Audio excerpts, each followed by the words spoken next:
All right, so get started here. First of all, apologize for not having exams today. I'm kind of waiting on, I don't have the program to grade them, to run them through the thing that, scans them. So I should get them back today. So they might be posted later this afternoon, but it might not be until tomorrow until they get posted up there on Canvas. So you should see those pop up there. And then we'll talk about them a little bit more on Monday, kind of where the average of the exam was. What we'll maybe need to kind of focus on if I saw some subjects that were a little bit tough for some of you. Although we're going to kind of transition to some different topics. So each third of this class is a little bit different. I mean, it all builds on each other, but it all is kind of a little bit different and kind of starts to probably utilize slightly different skills. So even if you didn't do great on that first exam, there's still plenty of kind of time to make up for it in the next two. Kind of mentioning as well, right? Your best exam gets weighted by 30%, your next best 20, and the worst 10, right? So we'll talk a little bit more about that on Wednesday. I should have those back easily before we start class on Wednesday. We'll talk a little bit more about that. Okay. Also, just to mention before we get into today's lecture, because next class we will start using something called Z-tables. So if you click on this link here, we don't have to worry about what this means yet, but it's something that I would suggest printing out, or if you do bring your kind of laptop here, you can have it pulled up in front of you.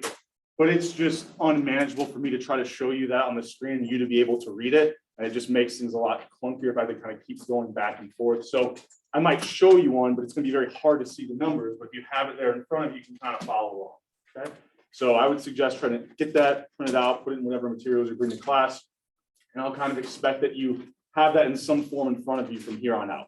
Okay. Not today, but starting on Wednesday. All right. So other than that, any questions before we kind of jump into this next topic? So one thing I'll also post this afternoon, kind of after I get done teaching the next couple of classes here, I'll put up a Learn Smart assignment, right? Those are the ones just kind of go through for completion. Kind of set us up for, we'll start talking about what it's going over today, but I'm kind of more concerned it'll focus more on the topics that we'll start covering here at the end of this week and then kind of next week as well. So I'll get that posted after class today. And I'll kind of have the due date set to be before we start class on Friday. Okay, so you have a couple days to kind of get that done. We'll introduce the idea in class, but the kind of harder topics, I want you to try to look through those before we start them on Friday and kind of next week. All right. Any other questions? So, kind of what we have here. We left off talking about discrete random variables. So these were outcomes where we didn't know what was going to occur, but we knew that they were going to be integer values, right? So we could only ever see one or two successes. We're now going to transition to variables where we can see any outcome imaginable, right? 3.124, so we've kind of looked at this before, right? Just not in the context of a random variable, but just a normal variable that we've already realized the outcome of. So we can see any value in between them. Okay? So this complicates our life a little bit. You kind of can imagine if some of those old examples, like with the binomial and the Poisson, if we could see all the values in between, well, then finding the probability of being less than 2, I have to find the probability of 2 plus the probability of 1.999999 plus the probability of 1.99998, right? This would be unmanageable, okay? So they're going to work a little bit different, but we're still going to have a probability density function, right? So we're still going to have a function that tells us the probability of seeing different values, but it's going to operate a little bit differently. So if we think about if I had a probability density function before, we had a binomial or Poisson, but really what it was doing was telling us the probability of seeing a certain number of successes. Okay? Well, now the issue is if it's a truly continuous random variable, between even the values of 1 and 2, how many possible outcomes could I see? How many numbers are in between 1 and 2? Infinite, right? So if there's an infinite number of possible outcomes, right, what's the probability? Even if everything was equally as likely, right? So we said when everything is equally likely, if I have 10 outcomes, the probability of any one outcome would be what? 1 over 10. If I have 100 outcomes, the probability of any one outcome is 1 over 100. But if I have an infinite number of outcomes, 1 over infinity, which in the limit, right, is actually equal to 0, okay? Or approaches 0. So we have an issue now that if we want to find the probability of any one value, kind of weird, but the probability of seeing any one value, if we have an infinite number of possible outcomes, is actually 0. So we can no longer find the probability of seeing one specific value, but what we can do is find things like, oh, I don't know, what's the probability x is in between 1 and 2. So now we can find the probability only over certain intervals, right? We can't find the probability of any one value. We can find the probability over intervals. So that's going to present some challenges to us, but we're still going to have functions that allow us to then find the probability being between any two values, right, over any interval. So we can show these in a table or a graph. I think I've got, we'll have all these probability density functions. We can look over intervals that I have here. So conditions for what this function is going to do. First is it has to be continuous. So if we're thinking about before, we kind of had this bar graph. Now it's going to be something a little bit more like I've got a nice continuous line. Now what this can't do, what this density function can't do is when it gets to a certain value, it can't jump up. Right? Like, you know, if you kind of can think about if I'm moving infinitesimally forward along this x value, when I go up to the very next possible, it can't jump up all of a sudden. It has to be kind of a nice continuous line. Right? So that's the first thing. The second thing is, just like any other probability, we have to have, we think about our probabilities here on the y-axis. We can't have this function go negative. Right? Because what's the lowest probability we can ever see? 0, right? So we know that we can't go negative. So at the very least, it runs along that x-axis, right? Like, I don't know what variables to be, but maybe there's positive probability of seeing low values, and then there's some values in between where it's just the probability of seeing these is 0. That's as low as it can go. And then similar to what we were doing with these discrete random variables, we can also see, or we also know, and I'll just draw kind of a, so we'll start talking about this like a normal distribution, but that'll be kind of later this week. But just if we had this, and this represented the probabilities of these different outcomes, once we get to the highest possible x value we can see, so maybe here's our maximum value we can see this variable take on. What we know is going to be true is that if we take every single probability, every possible outcome, and add them all up, they should add up to what value? 1.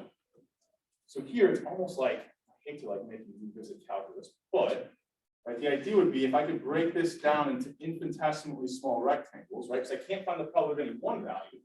I can find the probability over really, really small intervals. And then if I added all those up, it would just be this area under the curve. So this area under our curve represents the sum of all of our probabilities. So that should always add up to 1. It's kind of like if we had this function and we integrated it from the lowest to the highest possible value, that value should always be 1. But we're not going to do integration. If you want to, it's easier to think about, right? Break this down. I know this is in calculus, so right, where they show, it's actually like you're taking all these infinitesimally small rectangles.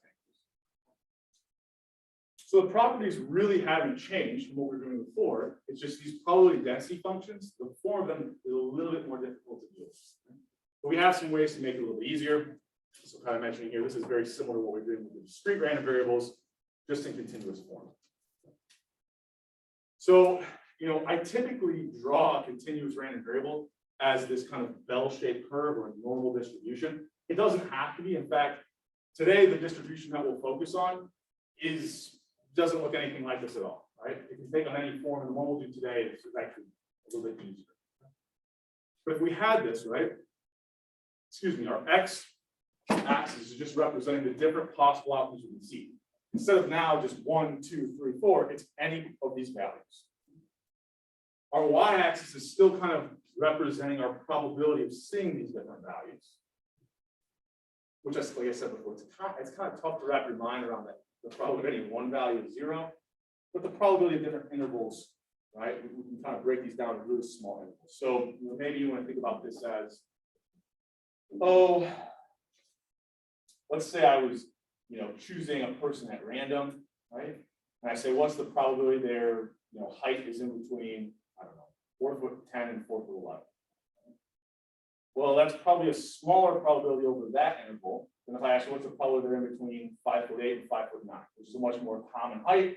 So we can look at the same size interval, but know that one of those is going to have a much higher probability, right? So that's kind of idea of what we're doing here. I think this is all I want to say. I'm going to talk about the area under the curve being 1.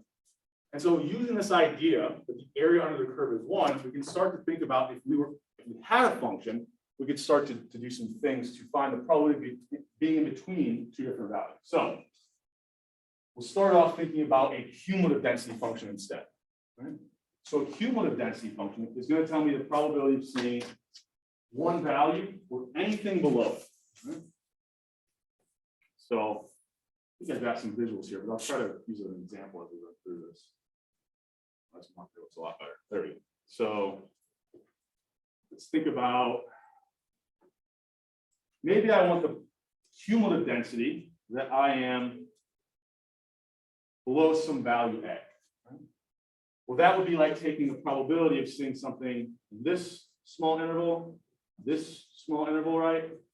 The cumulative density function is really just the area under the curve below that value A.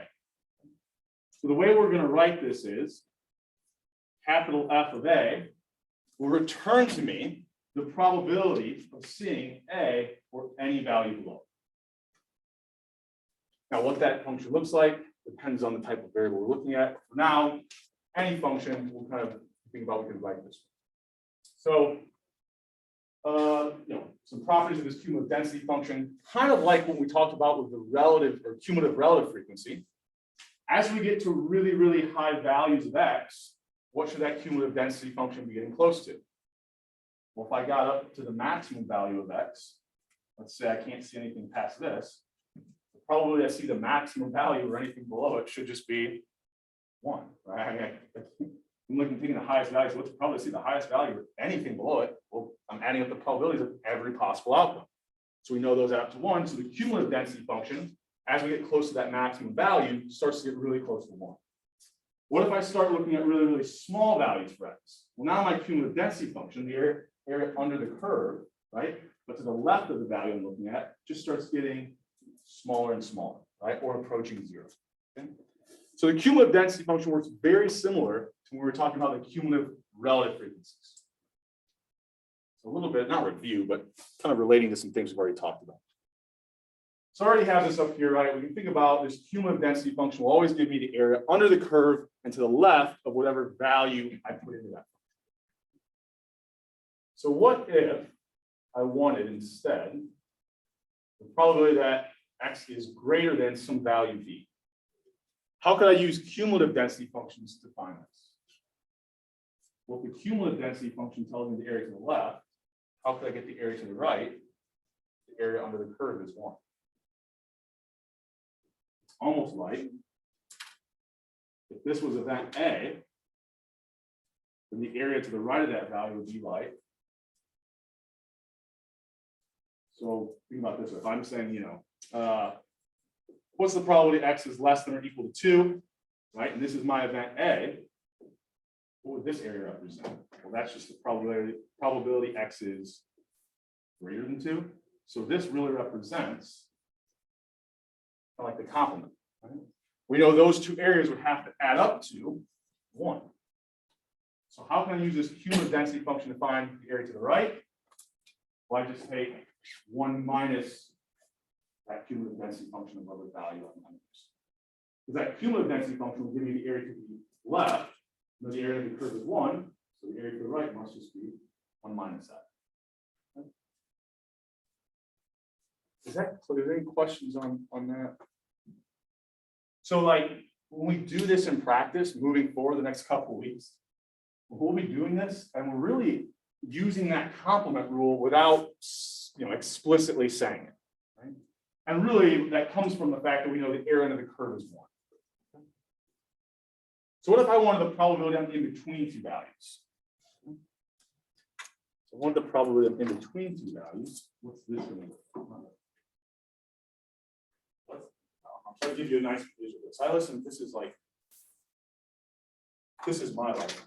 I was on the road this morning. I actually listened to a podcast about how to teach math in a better way. So I think one of their big things was visuals, right? And I think that's true. Like math is not everyone's favorite usually, and I think that's unfortunately like ingrained in us when we're young. But a lot of times we need a visual, right? So let's say I want the probability I'm in between two values. Using this idea of the cumulative density function, I know that if I take the cumulative density function and plug in A, it'll give me the area under the curve to the left of A. If I then take that cumulative density function and I plug in that value of B, that's going to give me the area under the curve, but to the left of B. So anywhere where this like blue and purple, right, or those two areas overlap, right, that's not actually an area I'm interested in the sense that I only want the probability of being in between A and B. So what I actually want is just the area under the curve in between those values. So how could I use this like purple area and this blue area? Fine. Just subtract out that little blue area from the larger purple area. Now I'm only left with what's in between here. Or kind of what we're doing there is we're actually subtracting out the intersection, just like what we were doing with probability runs. Right? So we only want the stuff that's in between A and B, so we subtract out everything below A, right? And then we'll be left with just what's in between. So really what we're doing there, we're taking that cumulative density function for B, that's why I keep my colors consistent, and subtracting out that cumulative density function for that lower value. Now in practice, what makes this a little bit easier is once I find these two areas, if I subtract the larger area from the smaller area, I'm going to end up with a negative value, which makes no sense for probabilities. So I always know that I'm going to take that smaller area and subtract it from the larger area, find the probability in between two values. So I think I have, so now that we know we can use this cumulative density function to find the area in between two values, what if I wanted the probability that I'm below A or greater than B? Well, that is just going to be, I could take just that blue area, that's the probability I'm less than A, so that's one area I want. But now if I want the probability of or my greater than B, so now I want this area over here. So how would I get this area? Well, that's just 1 minus everything to the left of B, which is times this cumulative density function for B that we had. And now it's just a matter of, well, I've got this area here, I've got this area here, just add them together. So we kind of write this out. I could take f of A plus 1 minus f of B, or we're going to write this a little bit differently. It's really what we were doing. If I rearrange this a little bit, 1 plus f of A minus f of B. Well, that's just what we're doing down here. And visually that makes sense because all we're doing is taking the area in between A and B, subtracting it from 1, which is the area under the curve. So if we subtract this like grayish area from 1, we're only left with this blue area in the table. And a lot of this we're going to be, we'll forget kind of the fundamentals of like really all we're doing when we get to things like the normal distribution is taking certain areas under this curve and using them to find the areas that we want, right? So if I want the area that I'm outside of A and B, well, I can use the area in between A and B and just subtract it from 1.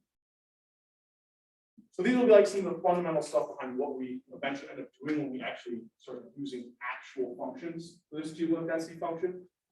But I think at the base level, it's not terribly difficult, right? So it's not too tough yet. When we start putting functions to it, it does get a little bit hard. I'll admit that. But that's kind of our set, right? So we've got these cumulative density functions for our continuous random variables. Today we'll focus, we'll be able to do it, just on one of them, which is called the uniform distribution. Next class, we'll start in on the normal distribution, which will be the one that we honestly start using for like the next, I don't even know, month. But we'll focus on the uniform distribution first. So the uniform distribution is a little unique in that every single interval of the same size, right, is equally as likely. So when I was using my example earlier about height, it wouldn't really be very uniformly distributed because it would say that the probability I see someone in between 4'9" and 4'10", 1 inch interval, would have to be the same that I see someone in between 5'8" and 5'9", same 1 inch. So the height doesn't make any example, but there are some situations, right, where any interval of the same length is going to be equally as likely for us to see. So if that's the case, right, if I think about this variable that I have, and here's my probabilities up here on the y-axis.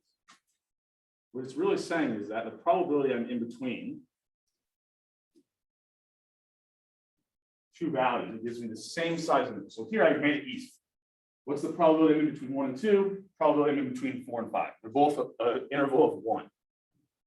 If they're equally as likely, it would have to be that the area under the curve and between those values is the same. So what I'll start doing is, okay, the area, I can get this to line up. There we go. The area under the curve in between these values is going to be the same. So I drew a line at the same y-axis point. Well, now the area, except for I can't draw straight lines apparently, the area under that curve in between those two values is exactly the same. And that would be true, did not draw this to scale, but right between interval between 2 and 3, same size interval, equally as likely. What I end up with is basically just a straight line for my curve, right? Before I actually was drawing you a bell curve, right? That's probably a little bit more useful. We'll see that a lot more variables follow something like a normal distribution. But if they were uniformly distributed, the distribution is just a straight line. So we end up with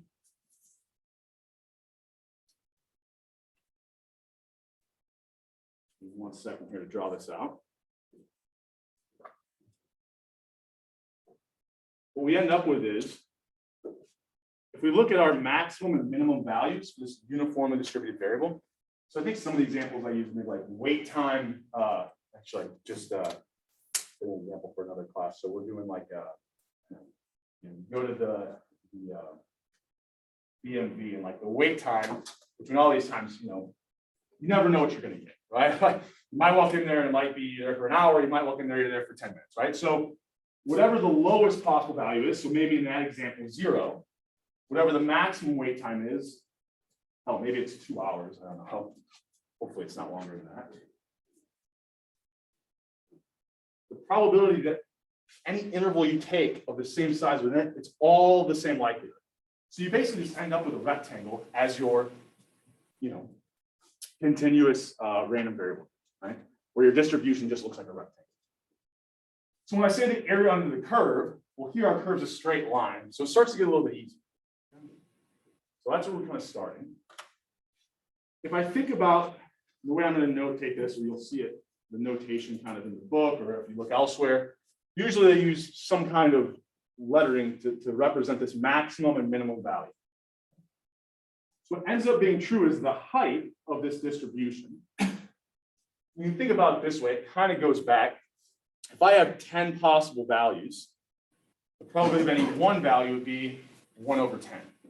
So here, if I have a range that goes from the minimum to the maximum, whatever that range is, the likelihood of any one value, you can think about would be 1 over that range. Or, right, there's a couple ways, right? So 1 over maximum minus the minimum, that's what gave us the range. We talked about that statistic a long time ago. Or if I'm using D and C to represent this, 1 minus D over C. Or in my number example here. It's a little bit easier because one of our values is 0, but 1 over 120 minus 0. So that's how we end up with the height of our distribution. Okay? It's just 1 over the range of possible values we can see. Questions on that?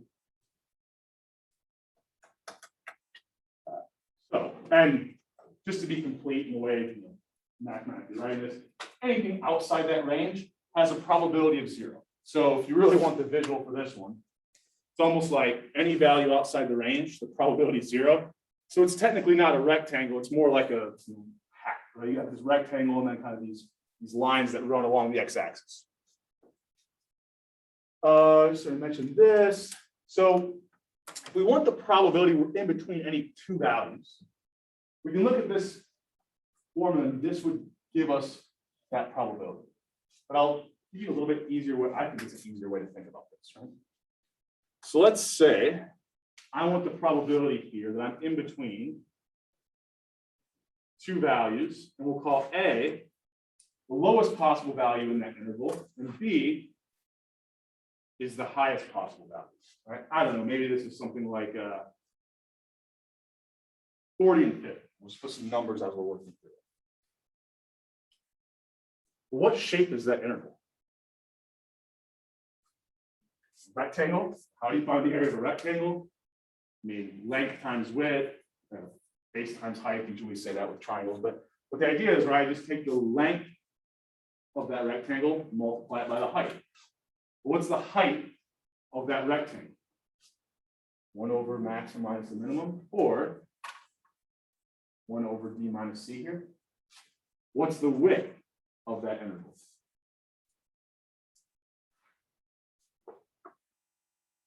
We use the numbers, it would be 10, right? What did you do there in your head? Intuitively, you said, oh, I just took the highest possible value in that interval, subtracted the lowest possible value. So really what you did there was b minus a. If I rewrite this,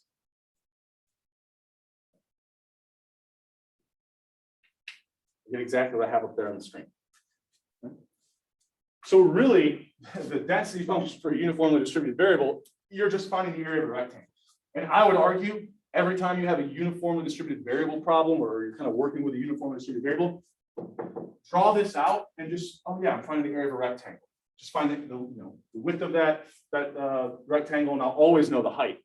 So if it's uniformly distributed, the height will always just be 1 over the range. Okay?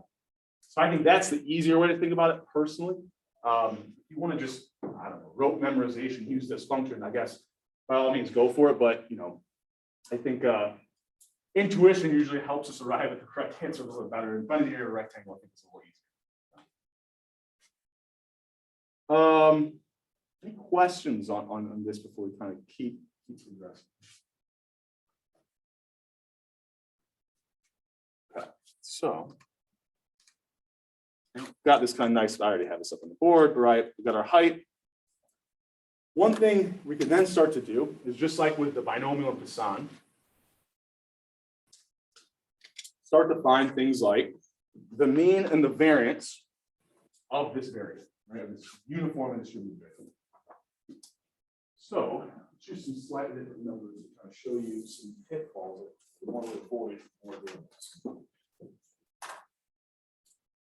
So let's say I had a variable. I don't have a good example in my head right now, so I'm just going to use these values to make the point where you maybe see something. So let's say it's uniformly distributed. And let's say it goes from 10 to -4. If I want to find the mean of this uniformly distributed variable, what's one way maybe I can do this? But I'll give you some easy ones first. Let's say they went from 10 to 20. What do you think the mean of that variable would be? 15? Why? It's just the value that would be halfway in between my minimum and my maximum. And why did you choose that halfway point? What you really were doing was choosing the median. What we said was when we have a symmetric distribution, the mean and the median end up being the same thing. Well, the uniformly distributed variable, everything's equally as likely, right? So everything on the right and the left-hand side of the mean, you can almost think about, if I was doing a weighted mean, where I take the value and I multiply it by the probability I see it, they're all going to be equally as weighted. So every value is going to kind of like cancel each other out in the sense that all you're really doing is finding that median. Because it's symmetric. So, a little bit harder example. If I've got a negative value here as my minimum, we got to be careful. Our intuition here was all we were really doing was finding the midpoint of these two values. So really what we were doing was just, I can write it down, right? Adding them up, dividing by 2.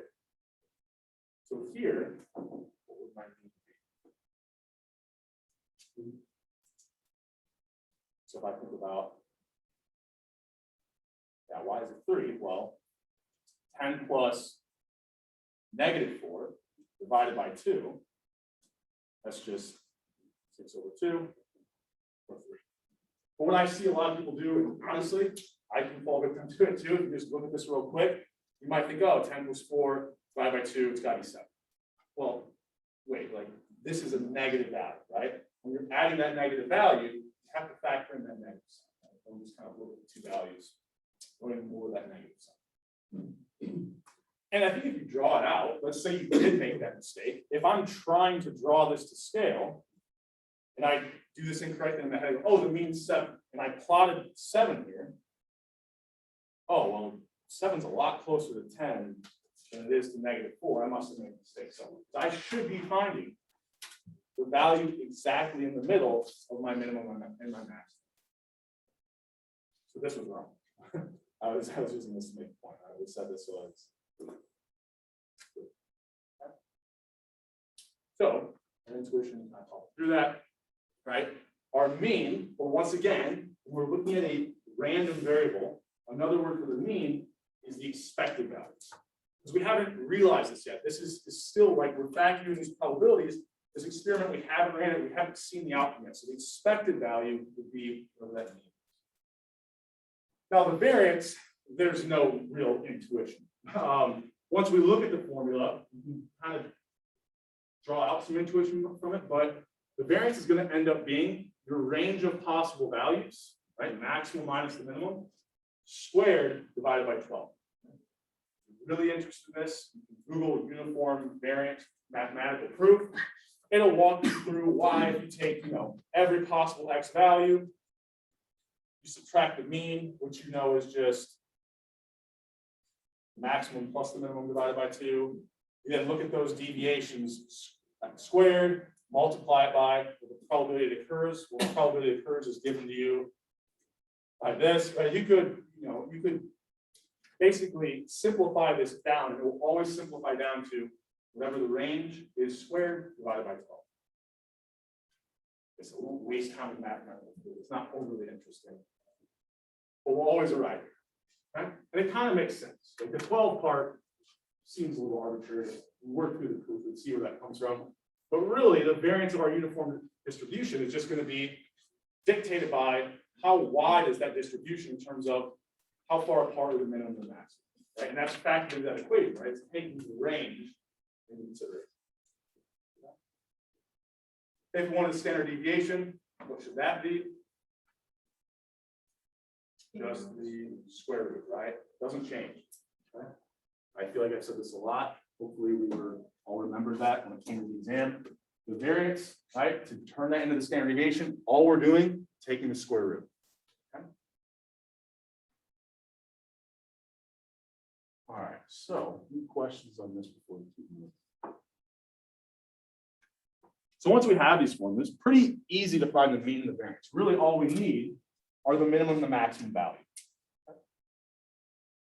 So let's say I have an example. Right? I think here, I'll ask you this one. I'll try to give you this one. Shouldn't be too bad. So let's say I've got this kind of goofy example, but it's some movie called Mr. 92. Here's the original. So I don't know if I've already mentioned full COVID movies to you, but I love some of these old trashy B-list movie theaters. So let's say they're going to come out with a second one. There's a movie theater, and they're trying to predict how many individuals are going to attend this movie and how much popcorn they need to make. Right? They know that demand for popcorn really is somewhat arbitrary, and it's uniformly distributed between 1 and 10 pounds. Right? So our minimum value there is 1. Our maximum value there would be 10. We've got a uniformly distributed variable. We know the minimum, we know the maximum. What should the mean pounds of popcorn demanded be here? Right? So give you a little bit of time to work on this one. Shouldn't be too bad. We worked through an example with some harder, more difficult numbers, I would say, over there. But a little bit of time. Like I said, you can talk to people around you, look at each other.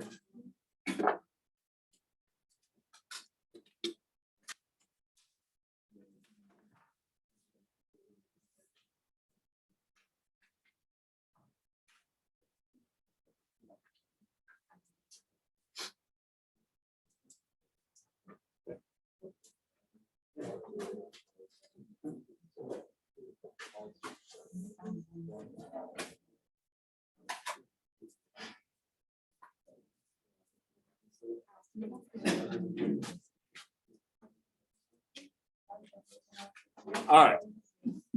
So still work on this, wrap it up, get your answers in here. If you haven't taken if you have an answer, take your best guess. I'm going to close it out. You got 32 of us here. We're good? Okay. 33. All right. Closing it out.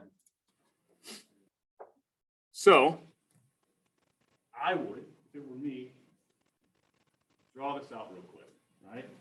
I know the maximum is 10, the minimum is 1. Right? I want to match this up to some of the formulas, right? Here is my maximum. This does not look like a 1. Here's my minimum. Okay?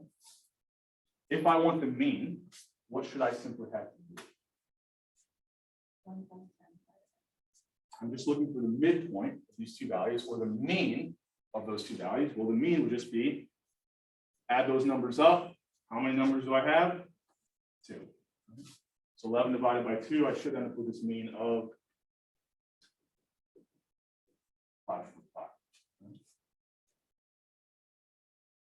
If, for whatever reason, I accidentally subtracted the minimum, right? 10 minus 1 would be 9. I divided that by 2, I get 4.5. If I think about it, if I got that 4.5, I just stopped thinking, I would get it wrong. But if I'm like, oh, well, where would 4.5 be?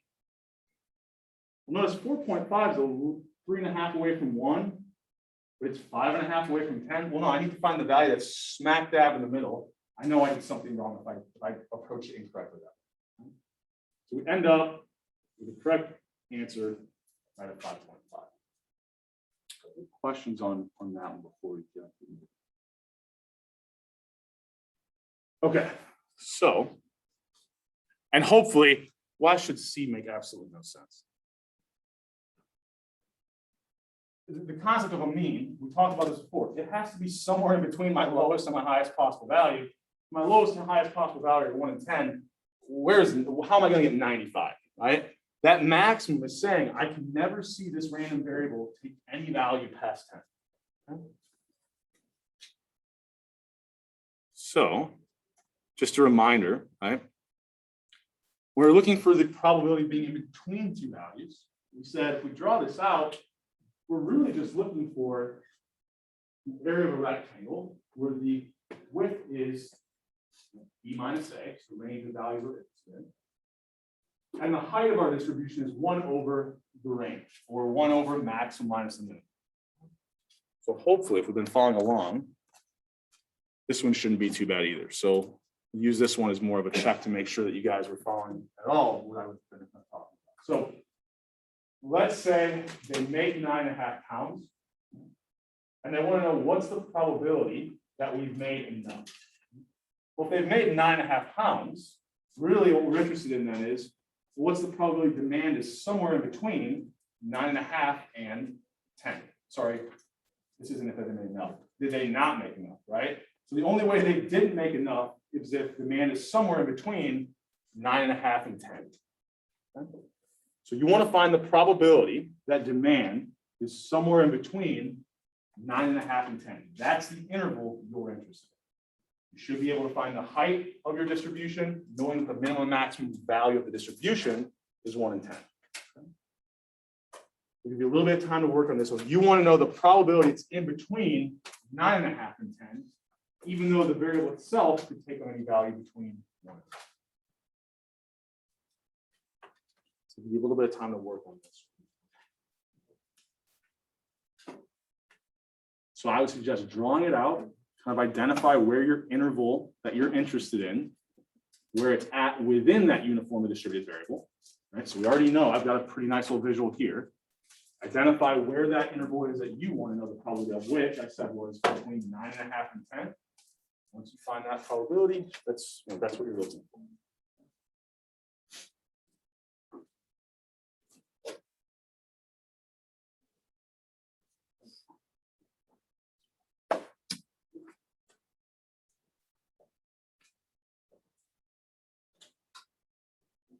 Remember, 10 is the highest possible value you could ever see this variable take on.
Go for another 30 seconds here.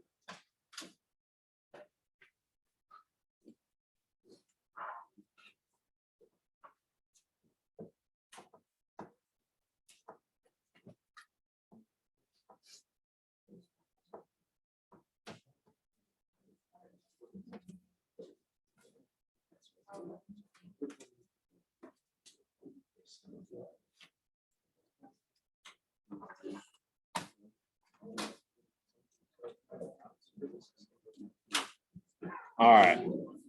So if you haven't gotten an answer in, take your best guess here. I think we had 30. There we go. All right, I'm going to close it out. Okay. So this is some nice B-roll. So let's think about what we're doing.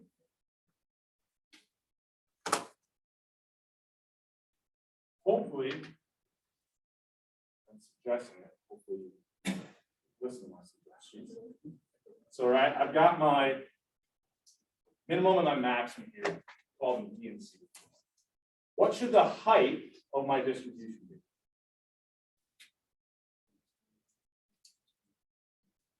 So the height is always just 1 over the range of possible values, or maximum minus the minimum, which here will just be 1 over 10 minus 1, or 1/9. So now I said, now you kind of, this is a word problem, but I actually helped you. I explicitly told you, if I said, what's the probability that demand is over 9.5? Well, over 9.5 would be anything above 9.5, but I'm capped at seeing that maximum value of 10. So I know my interval is going to be, what's the probability demand is between 9.5 and 10. This is kind of a weird one, where my interval starts at A, and it has to end B at whatever that maximum is. Right? I've left it open-ended, but even if I leave it open-ended, I always know where my interval ends because it has to end at that maximum value. So what's the length of my interval here? 10 minus 9.5 is 1/2 of 0.5. Well, now I've just got the height of my rectangle multiplied by the width of my rectangle. So 1/9 times 1/2 is 1/18, or approximately 0.056 or 5.6%. Now, why did C? Hopefully, no one answered C, because maybe you could if you incorrectly read the problem, but I kind of explicitly told you what you're looking for. Why doesn't C make any sense here? If demand could be between 1 and 10, but I told you, okay, you want to know the probability it's between 9.5 and 10. I mean, hopefully, if we draw this out, you can think about this range of values is really small relative to the entire range of possible outcomes I could see. Right? So we should know that. I mean, looking at a range of or an interval that's a length of 0.5, the length of this variable itself, if you want to think about it, is 9. That's a pretty small portion of it. So this probably should be relatively small, closer to 0 than it would be to 1. Questions on this one? So, what if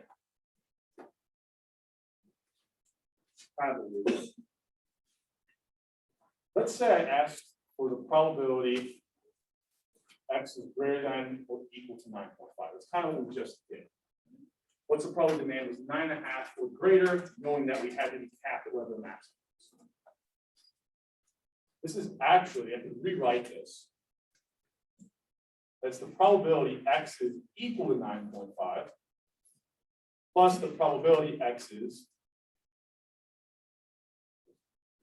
greater than 9.5.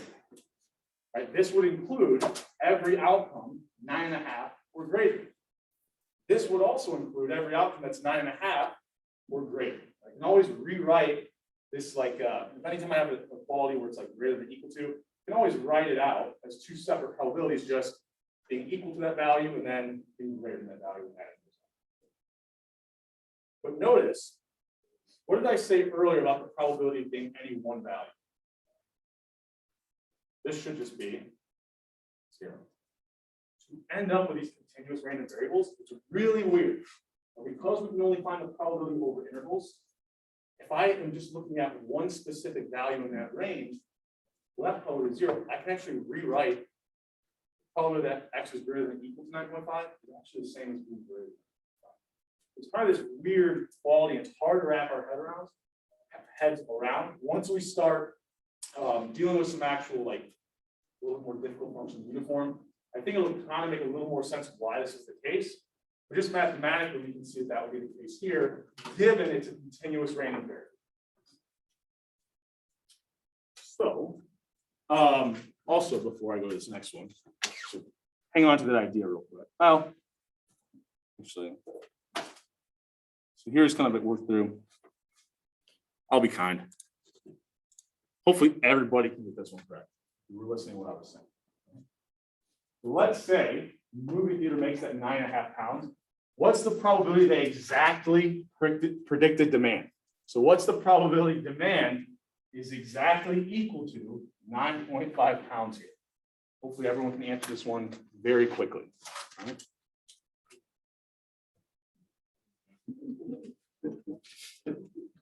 And if you can't, maybe pay a little bit more of attention. Right? So the probability that demand is exactly 9.5 should be what? All right. Get one more of you in there. If you haven't gotten an answer in, take your best guess. Everybody get an answer in? All right. We'll close it out. So what should this be? 0, right? Just went over it.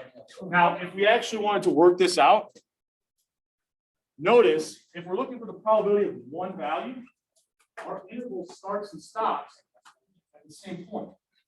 So if we're looking at how any one value or interval, we'll have the same beginning and ending. So we'll always have a 0 there in the numerator. So we'll always end up with a 0 probability. So I'm not just telling you that. The function will actually also tell us that if we were to plug in that start and stop with the same value. So before next class, well, sorry, before Friday, right, I want you to have Learn Smart. You'll see that pop up later today. I'll have those exams to hand back to you on Wednesday. Other than that, I will see you guys Wednesday. Have a good rest of your gloomy day here today.